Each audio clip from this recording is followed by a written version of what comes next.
Hi, algebra students. Today we're going to learn about the discriminant. And let's go ahead and look at the slideshow for today. The discriminant is going to help you determine how many solutions there will be to a quadratic equation. Just like when we studied linear equations, we could have one exact solution, no solution, or infinitely many solutions. Our choices here when we're studying the discriminant is that we could have two real solutions, one real solution, or no real solutions. So our key point for today, it says in the quadratic formula, the part under the radical symbol is called the discriminant. It can be used to determine the number of solutions to the equation. You will determine if b squared minus 4ac is greater than, less than, or equal to 0. Use the following to determine the number of solutions. So what's going to happen is you're going to do just the part underneath the radical sign, just the b squared minus 4ac. And then when you solve that expression, if it's bigger than 0, then you're going to have an answer. If it's positive, then there's two real solutions. If it's equal to 0, there's going to be one solution. We've talked about double roots in the past. And then if it turns out to be a negative number, there's no real roots. There's no real solutions. So I have a few videos here I'd like to talk you through to kind of help you with this. This first one here, let's go back a slide. It says, if the quadratic equation is in standard form, the discriminant of a quadratic equation is b squared minus 4ac, the part of the equation under the radical sign. So when you're looking at the quadratic equation, it's going to be that part that's underneath the square root sign. And here's your three options. I'm going to go over to this here.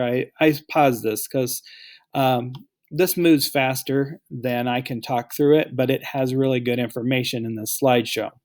So you can see if it's greater than 0, you're going to get two solutions. If it's equal to 0, there's one solution. And if it's less than 0, you get no real solution. So it's telling you how many answers there will be. Now, we're going to go ahead and hit play on this again.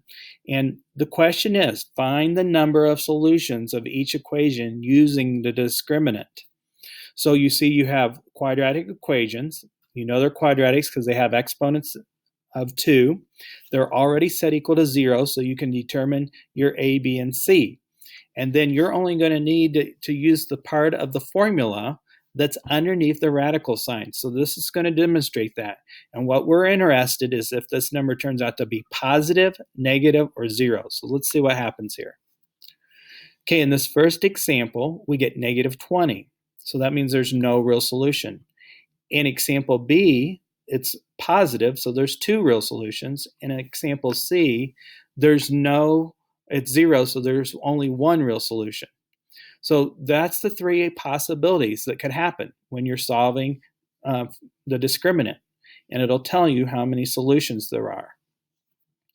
Okay, so today you're going to be doing some problems where you're going to be asked to figure out whether it has 1, 2, or no real roots. And so you can watch this video here. I just want to point out that they're also talking about the number of times it crosses the x-axis. When we're talking about roots, solutions, we're talking about how many times, if this was a function, it would cross the x-axis. And so two real solutions means that parabola is going to cross the x-axis twice. One root, which we did this back when we were factoring, and we got the same answer twice. It was a special case. The solution was called a double root. And that one point where that parabola crosses the x-axis is the solution.